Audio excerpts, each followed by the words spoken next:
Moving on, Australia has pulled off what most countries can't even dream about, a full nationwide ban blocking anyone under 16 years from using social media starting day before. Instagram, TikTok, Snapchat, YouTube, Facebook and X all are off limits, and the onus is on platforms, not on parents. This is the world's first legislation banning social media platforms and websites for teens. The crackdown will lead to the accounts of more than 1 million users under 16 being deactivated in Australia. Social media companies will face a fine of up to 50 million Australian dollars if they fail to take reasonable steps to comply with the legislation. Now, the deaths of 2 teens triggered the Anthony Albanese-led government to take this landmark action. 14-year-old Oliver Hughes was found dead in his bedroom in January earlier this year. The mother holds social media responsible for her son's battle with anorexia nervosa and his subsequent suicide. Emma Mason was also lost her daughter Matilda Rosewarne to suicide, also blaming social media for it. Her 15-year-old daughter died by suicide after she was bullied on social media, including the use of fake nude imagery.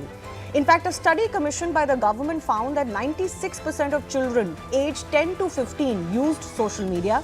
Out of these, 7 out of 10 had been exposed to harmful content, including misogynistic and violent material, along with content promoting eating disorders and suicide. According to a survey cited by Australia's e-safety commissioner, 57% of teens aged 13 to 15 were bullied online last year itself. So there is a worldwide debate going on platform responsibility, plus what countries need to do because of the harmful effects of social media usage coming to fore. Australia has set an example. Do we need the same in India? That's coming up with our guests.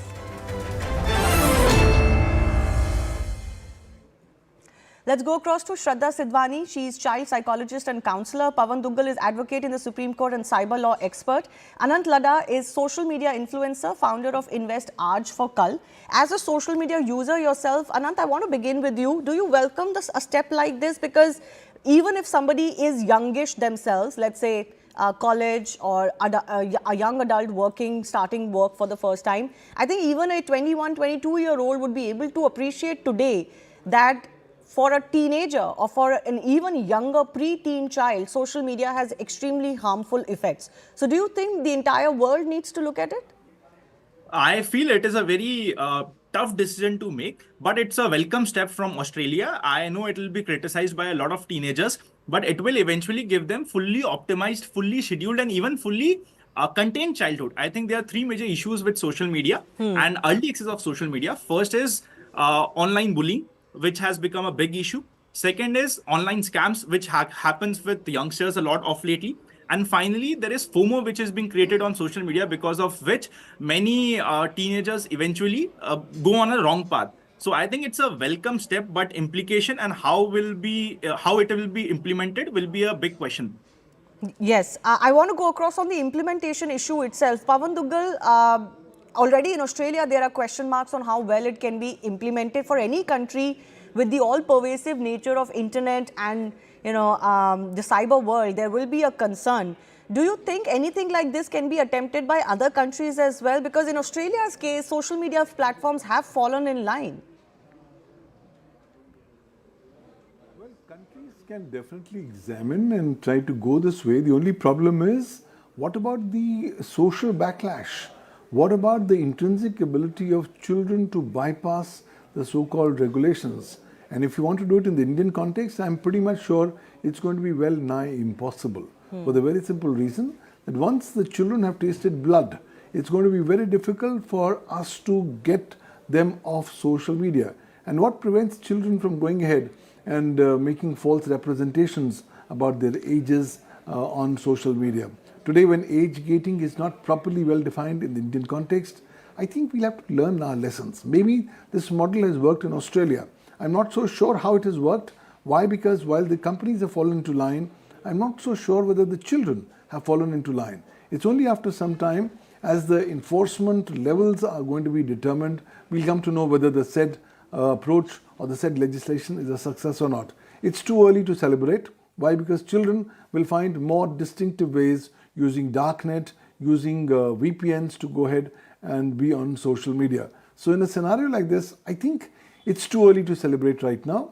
Yes, for other countries, it's a model, but whether the model is going to work in the peculiar facts and circumstances and the sociological ground realities of every country, that will be dependent upon the peculiar facts of each case. So, Yes. I think let's wait and watch. There's not too much to talk right now. This could be an example that others could be, in fact, waiting and watching out for. But Shraddha, I want to understand for you, as a child psychologist and counselor, do you think it was inevitable that something needed to be done about the kind of social media usage that has become all pervasive today, even for young kids, even for kids as young as 8 or 9 or 10? Shivani, it's very interesting we're having this talk today because we had one of the biggest conferences of psychiatry for children and school mental health. So we had psychiatrists all over India, psychologists, teachers, educators attending that, and we saw that yes, there are races. The levels of depression, anxiety, bullying, trolling, body image, anorexia, like you said, have all gone up. However, as a team of therapists, psychiatrists, we do agree that while these have gone, as somebody else said, the brain is also patterned already. People have got addicted to social media. Right now, to give a complete halt and do all or nothing, as we say it in psychology, may not be possible. So I think what as educators or doctors we are recommending is maybe have more digital literacy programs, maybe have age verification programs. We do know that yes, children do have spam accounts, but and making the parents understand that what is the purpose behind being on these social media platforms. The purpose was expression, connection, and communication, right? How is this going to empower your child's self-esteem and self-growth? What is your child using this platform for? So I think a complete ban may not be possible because we are going to see a lot of backlash. If we can break certain patterns, we also have to understand that at a vulnerable age of 13 to 17, the brain is still developing. As we see, children between 21 to 24, we see that the frontal lobe of the brain neurobiologically is developing. As that brain develops, they are better at making decision making. So eventually we are going to live in a digital world. Children are going to become adults and going to use social media. So if you prevent them from using it on their gadgets, yes, they're going to on using gadgets with their parents. Or we do also know children today who are lying consistently. So I think we have to understand that maybe we need to create digital literacy. We with Okay. AI coming in, we are seeing much more of this. No, so can I just say, I don't like to bring in my personal, perspective into this, or certainly not from my personal life, but I'm a mother of a very young child. Sure. You can argue that there will be withdrawal symptoms for those who had already tasted blood, as one of you said, and to wean them off is going to be a very difficult aspect, and there's so much peer pressure. But because everybody else is using, you can't parent your child into not using or doing something. So the only way for it to work for children is that nobody does it. Nobody does it in classrooms, nobody does it in schools, nobody does it in their peer group. Otherwise, no parent can parent effectively. Because eventually in this age, you can't deprive your children of things their friends have. That has a more negative effect, I think, and destroys your relationship with your child. But think of the generation that is going to come 10 years later, right? If we already build a system where kids are allowed to be kids for longer, and social media certainly is not helping in that space, kids who are going to come later, in the later generation, who are going to be teens 10 years later, 12 years later, this could be very effective for them. Shraddha, why don't you start first, then I'll take that to our other guests as well. This is not just for the present generation, this is for the future generation as well. We'll get used to it.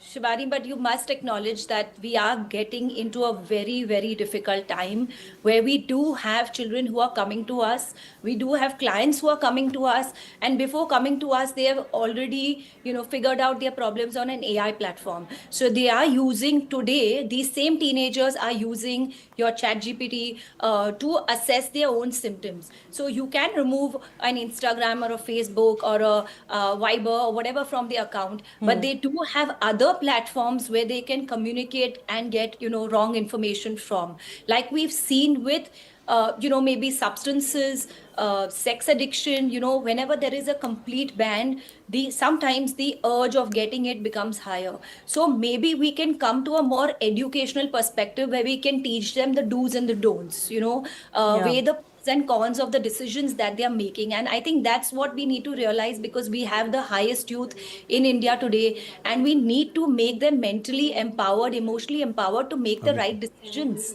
That how much is enough? What can Okay, I but see? the What are the problem is boundaries? exactly this. At that age, they cannot make those decisions.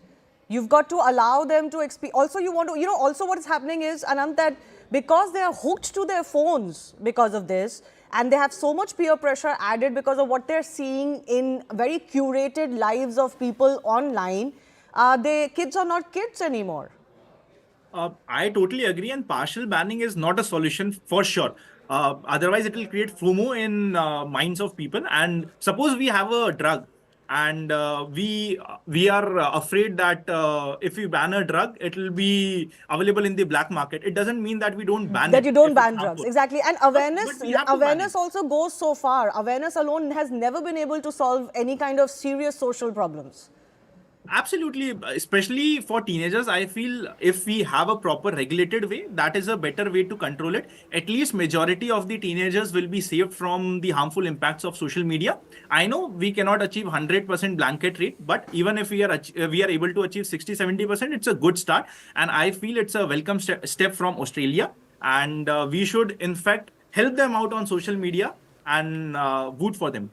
But as a content creator yourself, many teens are content creators today. Do you think they will revolt if any such thing is done in India? Because many of them earn big bucks actually. They are already revolting in Australia, and they are giving, they are saying that their democracy is at stake.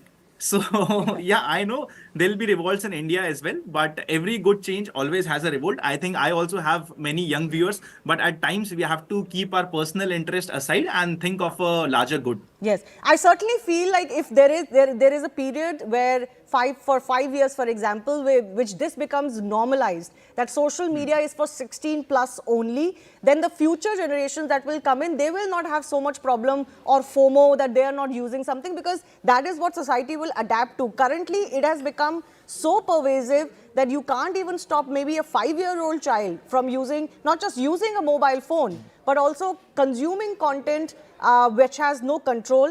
But parental controls, for many websites, there are parental controls. On TV, Mr. Duggal, there are parental controls. Why are they so weak? Or, why can't we make these more effective? Parental controls will never be effective in India. Why? Because children are almost 2 generations ahead of their parents as far as technology is concerned. And the very thought of parental control is a revolting thought. It actually is something like being violative of your fundamental right to life as a child. You want your own private space. You don't want your parents to become your next censor, your next police. So I think given the sociological milieu and given the evolving social standards, parental controls have never been effective globally, and they will be of not effect in India as well. Better thing will be to make the children more as friends. The moment we say we are doing parental control, we are giving the impression that we are in the Danda Raj. The parents are taking the Danda and are going to control the children, which is a revolting thought process from the children's point of view. So I think more capacity building, more creating awareness, treating them as friends, starting conversations with them at home, at the dining table, in the dining room or the drawing room, telling them about the different nuances could set them thinking. And that could be a better way of winning them rather than to talk of parental control in today's context. But can I ask you, a lot of, Shraddha, just one second, there are a lot of platforms that have faced flag. Facebook, for example, where it has come to light that they were very aware that young teens or minors were being exposed to harmful content, including sexual content, pornography, etc. But they did barely anything at all. Don't you think countries need to be much stricter with these platforms for being so negligent about the fact that they knew that teens were being targeted?